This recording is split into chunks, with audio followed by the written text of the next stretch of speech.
All right, so get this. We're really diving deep today into the mind of James True. Oh, yeah. I've been excited for this one. This guy's got some seriously big, like potentially reality-shifting ideas. Definitely. I mean, his stuff really makes you think differently about, well, everything. Right. We're talking consciousness, creation, the whole shebang. And we're pulling from his interview on Open Your Reality, right? Yeah, that's right. His interview on Open Your Reality. Which, just that alone, that already sets a fascinating stage. It does. Because he's coming from a place that's not, you know, your typical mainstream perspective. Exactly. Yeah. And, one of the first things that jumps out Yeah. is how he pushes back on that whole simulation theory label. Right. Like the idea that we're all just living in some giant computer program. Yeah. And I think what's important there, what's key, is why he rejects that term. Okay. It's not that he thinks the idea is totally off base. Right. But it's more that it's just, it's too limiting. Yeah, exactly. He's getting at something much deeper.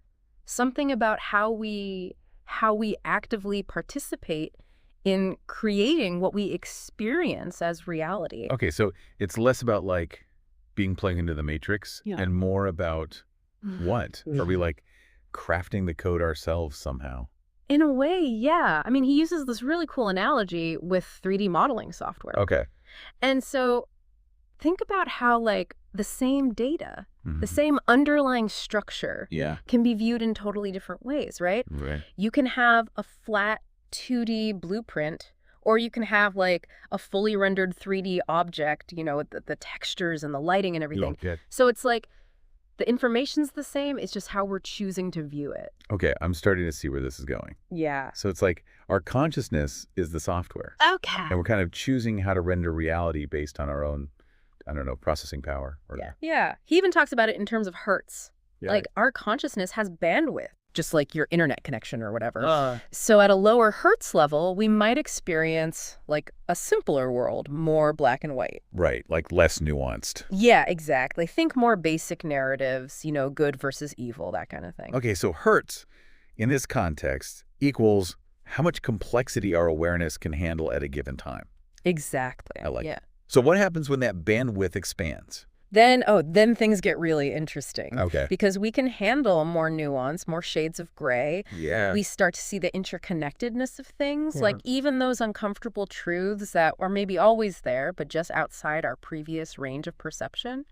And that, my friends, explains why two people can look at the same event and come away with totally different interpretations, right? Yes. Their aperture of awareness is literally showing them a different picture. Precisely. And this is where True points to something like the flat earth theory as a case in point. Wait, really? Because they've definitely expanded their aperture in some ways, right? Oh, absolutely. They're questioning the official narrative, doing their own research. Totally. But they're still clinging to this idea of one objective truth. Right. And True's point is that even that need for one single answer is a limiting belief. Whoa. Right. Okay, so then where do we go from there? Great. If there's not one right answer, then what? We just like float around in the sea of endless possibilities. Well, that's where things get really wild. Here we go. True takes this idea of multiple perspectives and he like zooms way, way out. Okay. He starts talking about how our individual consciousness might be like a single cell in a much larger being. Hold on, like a single cell in a larger body? Is that what you're saying? That's exactly what he's suggesting. Oh. Like imagine zooming out from your everyday life so far that entire countries become like organs in this vast system. So like the Himalayas are our intestines, the oceans are our bloodstream, that kind of thing. Right. Man, talk about a mind bender. Right. It totally reframes our sense of place and purpose in the universe, doesn't it? It does. And that's what True wants us to grapple with. Right. The implications of existing within a system so vast we can barely even comprehend it. Okay. But here's the kicker. But there's a kicker. Yeah. You know I live for the kicker. Of course. True says that as much as we might be fascinated by this idea, we also find it terrifying. Oh, really? Why is that? Because if we zoom out that far and see ourselves as just tiny cells in a larger body, Yeah. well, then we have to face the possibility that we might have way more power than we realize. Okay, I'm picking up what you're putting down. Yeah. We're scared of our own potential. Right. It's easier to believe in them controlling things, Yes. calling the shots, Absolutely. than to face the possibility that we might be, co-creating this whole reality thing. Yeah. Even if we're doing it unconsciously. Exactly. And this is where True drops one of his most, I think, thought-provoking concepts. Okay, hit me with it. He calls it victimhood as a prana economy. Victimhood as a prana economy. Okay, now you're just messing with me, right? Hmm.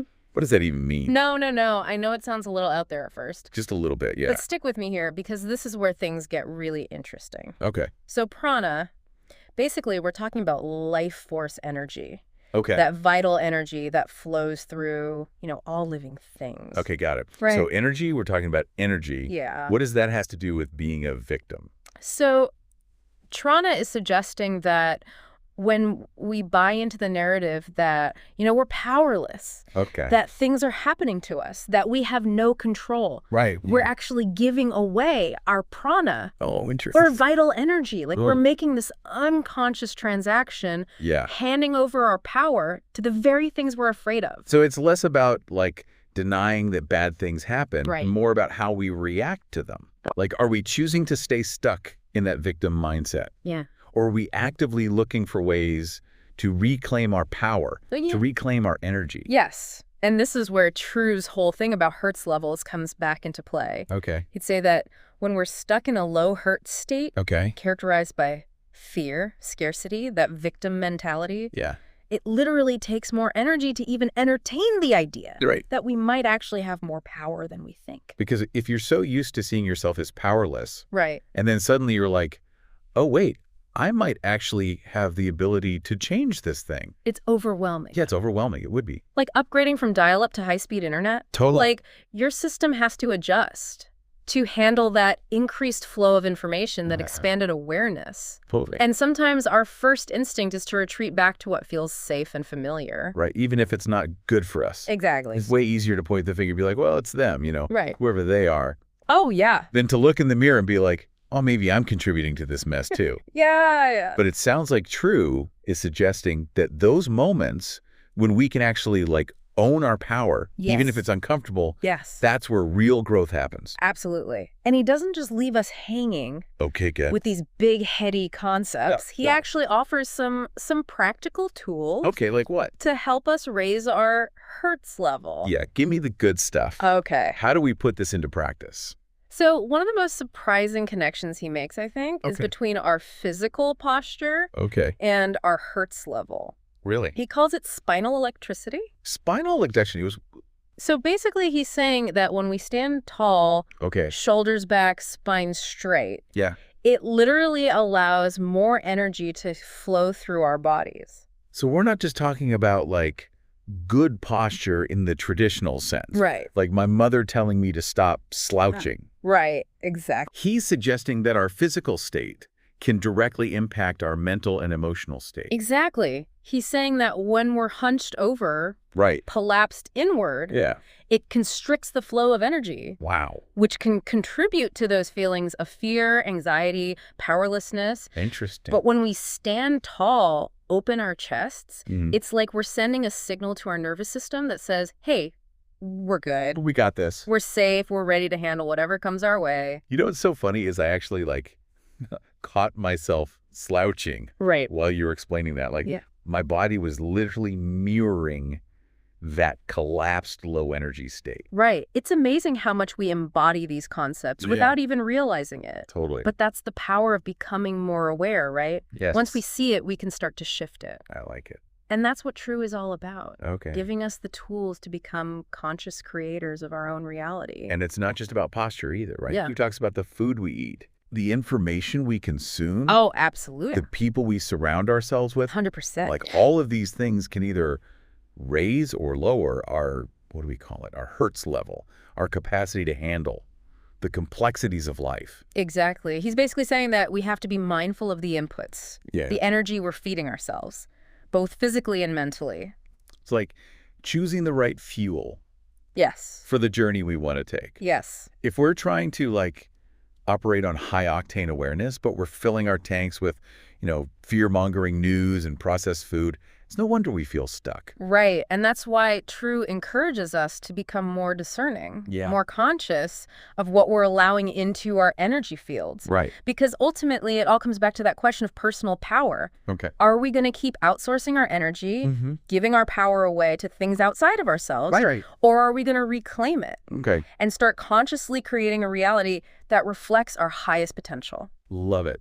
So if we're talking about like consciously creating our reality, that brings up a question for me. Okay. We've been diving deep into all this, Hertz level stuff. Right. But wouldn't learning about it, like even just knowing this information, potentially bump us up a level? Ooh, that's a great question. And it gets to the heart of what True is trying to do here, right? It's not just about accumulating knowledge. It's about putting it into practice. Sure. You can read all the books, listen to all the podcasts. Yeah. But if you're not actually applying these concepts in your life, if you're not actually working to shift your perspective and your energy, then nothing really changes. It's like that saying, right? Like knowledge is power or whatever. Right. But only if you use it. Exactly. Exactly. But how do we know what to apply? I mean, True throws out a lot of like thought-provoking ideas. He does. But sometimes it feels like he's speaking in riddles. He does. He does. But, I think that's intentional. Okay. He's not trying to hand us a prepackaged belief system. He's inviting us to think for ourselves. Yeah. To question everything. And to find our own truth. Which can be exciting. Yeah. And terrifying at the same time. Oh, absolutely. It's like stepping off the edge of a cliff. And trusting that you'll either grow wings on the way down or figure out how to land safely. That's a great analogy. And it speaks to, I think, the trust that True is asking us to cultivate. Okay. Trust in ourselves, trust in the process, and maybe even trust in something bigger than ourselves. Okay. Remember that analogy he used about like comparing our individual consciousness to like a white blood cell within a larger body? Oh, yeah. That one really blew my mind. When he said that one, I was like, what is happening? It's a powerful image, right? It is. Because if we take that seriously, it means that like we're all part of this larger organism, this body of consciousness. Whoa. Even if we can only perceive our own little corner of it. And if that's the case, then maybe the goal isn't even to like figure everything out, but rather to just become more aware of our place within that larger system. Yes. To become more conscious selves within that greater body. Exactly. It's about recognizing that we're not like isolated individuals. We're all interconnected, and that our actions have ripple effects far beyond what we can even imagine. Which brings us back to that point that we were talking about before, about victimhood. Yeah. If we are in fact all connected, then buying into that narrative of powerlessness, it's not just hurting us, it's impacting the whole system. It's like injecting a toxin into the bloodstream of that larger body we were just talking about. Wow, yeah. It's a powerful reminder that personal transformation isn't just about self-improvement. It's a responsibility that we have to each other and to the planet as a whole. So where does someone even begin with this? If someone's listening to this and they're like, okay, these ideas are really vibing with me, they're resonating, what's the first step? Honestly, I think the first step is just be open. Okay. Cultivate a sense of curiosity and a willingness to question everything. Even the things that you think you know for sure. Wow, I like it. Yeah. Okay. It's about becoming a seeker, an explorer of your own consciousness and of the nature of reality itself. And of course, it's not always going to be easy, right? Oh, absolutely not. It's not always going to be comfortable. No. You're going to bump up against your own limiting beliefs, your fears, your insecurities. All of it. All that stuff. Yeah. But just like True reminds us, those uncomfortable moments are often where the greatest growth occurs. Absolutely. It's like, lifting weights, you got to push past the resistance to build strength. 100%. Consistency is key. There it is. It's not about reaching some final destination of enlightenment. It's about showing up for the practice every single day. I love it. So pay attention to your posture. Yes. Be mindful of the information you consume. And remember that you have more power than you realize. Yes, you do. Love it. And who knows, maybe if enough of us start waking up to that power, we can collectively shift what we call the Hertz level of the entire planet. Imagine that. Imagine that. What a world that would be. Well, that is all the time we have for today's deep dive, but if you're intrigued by what you've heard and you want to keep exploring these big ideas, we encourage you to check out the work of James True for yourself. As always, thanks for listening.